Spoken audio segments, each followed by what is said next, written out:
So Hellraiser, it is, the 80s. I want to say. Let's look up exactly. I'm gonna get rid of some of these windows so the internet runs smoother. But let's look up Hellraiser on IMDb because it gives me some information that I do not know offhand. IMDb. So 6.9 out of 10. That's fair. Honestly, I would have thought it might have had higher because this is a really well renowned horror movie and it is pretty good. You know, the first one too. And it's the first one, and I think, like, unarguably, it's the best one. I think I haven't seen all the sequels, but I think I saw one of them, and most people say that the first one's by far the best, and some of the sequels are really bad, I think. But I think maybe, like, the second one is okay, but I don't know. I forget. Anywho, we're talking about the first one. So, the year is what I was wondering. 1987. So I 80s, that's kind of what I thought. Around that era. So 1987, Hellraiser, the basic premise of this movie, and I like how it starts. I'm going to mainly say good things about this. I have like a couple, maybe even just one little nitpick. But for the most part, it's pretty cool. It starts off with this guy, and I like how they start out because they're not showing anybody's faces. They're just showing this guy at this like mysterious market, and he's buying this mysterious box. And that leads to him opening this portal. These demons come out. They bring him into this dimension of pain. And there's lots of like effects with like hooks going into skin and stuff in this movie.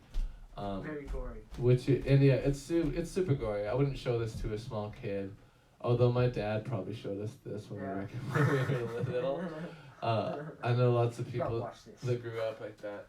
But hey, let me give you a microphone, Kross LePage. Oh, okay.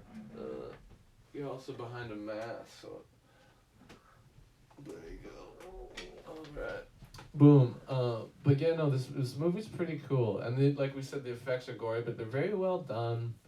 And yeah, it starts off with this guy who bought the box. He ends up escaping the dimension of pain, and obviously, and this is one of the things I have a little bit of a problem with, is these all-knowing, like, demon, otherly beings, or otherworldly beings, or whatever, these Cenobites, whatever they're called. Demons. I don't think I said.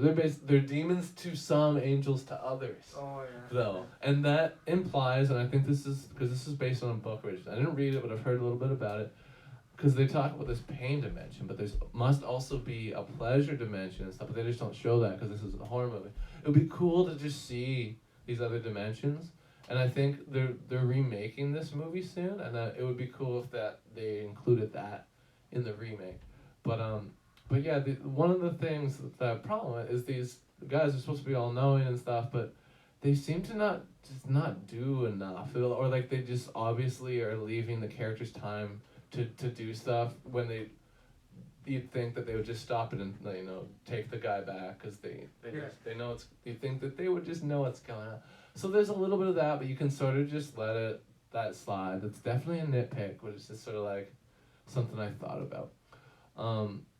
But moving on, it is a good movie. The acting's good. It's it's that sort of a little bit of a B movie feel for the acting, but it's passable. It's all passable acting. It's not too wooden for this kind of movie. I think it works. They're not going for the fucking Golden Globe. They're not going for the Academy Award. They're making a horror movie, and they made a really memorable one. This is like in the realm for a lot of people with movies like Texas Chainsaw Massacre and Friday the 13th, although I don't like that one as much. Leprechaun. Not Leprechaun. Although I love Leprechaun, but Leprechaun will probably be a little lower tier. But I'm talking about Texas Chainsaw Massacre.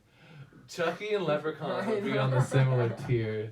But Hellraiser, Texas Chainsaw Massacre, Friday the 13th, and Freddy Krueger, Nightmare on Elm Street. But those like are the four sort of that I think of with that sort of era too.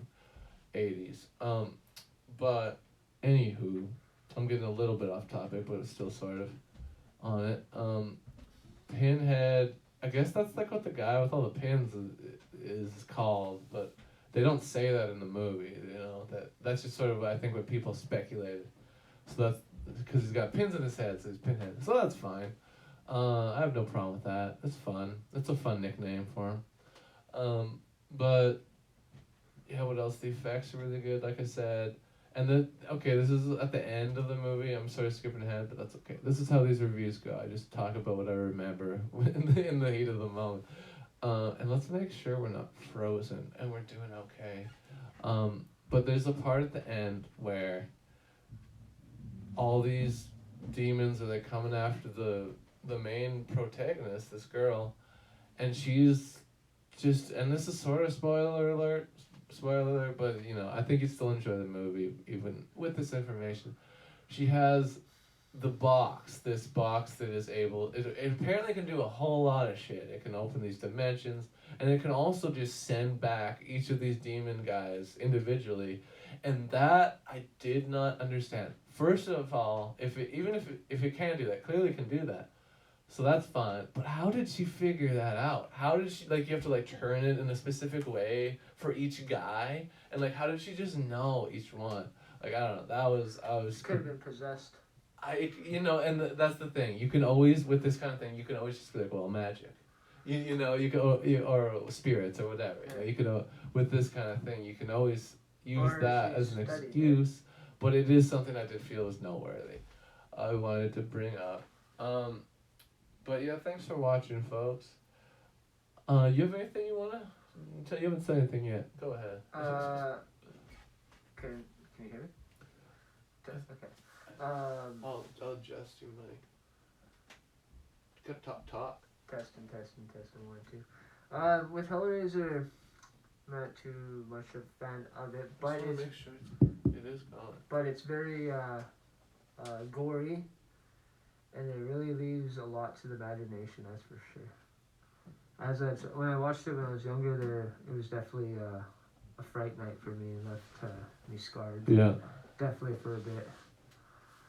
But no, that's about enough. It's very good with graphics. That's what I like about old school movies, because their scary movies are very makes you scared instead of today's movie. It's all CG now. Like I was watching the Alien. Both the first Alien movies, the Sigourney Weaver, and every scene. Aliens. Yeah, both those movies are near perfect. Oh yeah. And in like these spaceships, when they do the spaceship scene, every time I'm like, that would just be CGI now and look shit. But it looks so good, and it looks, I think, more real than CGI. It looks so good. I wish they would bring models, start using models again. Like old school style, practical effects and stuff. We're very big on the practical effects on this channel. But Hellraiser is pretty good. Yeah, I feel like they kind of went overboard with this, too much. It gets a little nutty at the end and maybe just a little convoluted with the plot, but there's a little bit, you know, it's not too much. And that's also could be considered as a good thing, because they are really letting their load loose, so to speak, at the end there, with just giving you a lot of effects and a lot of visual stimulation there at the end. Yeah, definitely. You haven't watched part 2 yet, eh? No. Oh, okay. So but we maybe will. I won't say anything about that. We will maybe do it. I may have seen it, but I forget if I've either seen 2 or 3, and I'm not sure. For me personally, I get 2 and 1 mixed up. Boom. Yeah. Cause yeah. That's fair. Yeah, you'll see. Is it sort of like a rehatch a little bit? Yeah. Yeah. It feels like it's just like you know how when you watch shows, it's like. That's like a lot. It's like a lot of sequels. Let's just do the first movie again. Yeah. But honestly, I'm running out of stuff to say other than I've mentioned everything I sort of wanted to say. Yeah. It's the effects are good. It's pretty scary. There's those couple of nitpicks I mentioned. But other than that, it's a good movie. Hellraiser, it got 6.9 out of 10 on IMDb. I'd probably give it a little higher than that. Yeah. Because it is good. It's like a classic. Yeah, it definitely scares the shit out of you. Yeah, that's perfect shit. Yeah, absolutely. So I'm gonna rate, I think, and you can feel free to rate just by saying whatever you rate. I feel like what you do would be the same as me. I'm feeling. Let me think about it for just a second. Because it definitely doesn't deserve what it got on there. That's for sure. I honestly give. I think 7.8 is fair. Yeah. I think that's fair. It's not perfect, but it's like I probably like Nightmare on Elm Street better than this, but like this is a very good horror movie. 7.8 out of 10 dogs. I'm gonna put on a beat real quick. 7.8 out of 10 dogs. That's right. Hellraiser. This is Red from Patrick Jenkins. Oh. So like I said, 7.8 out of 10 dogs, Hellraiser. I said everything before, I'll say it again. The movie is good. There's a couple nitpicks. It's spooky. If you haven't seen it, definitely watch it. It's on Amazon Prime. Check it out. Check it out.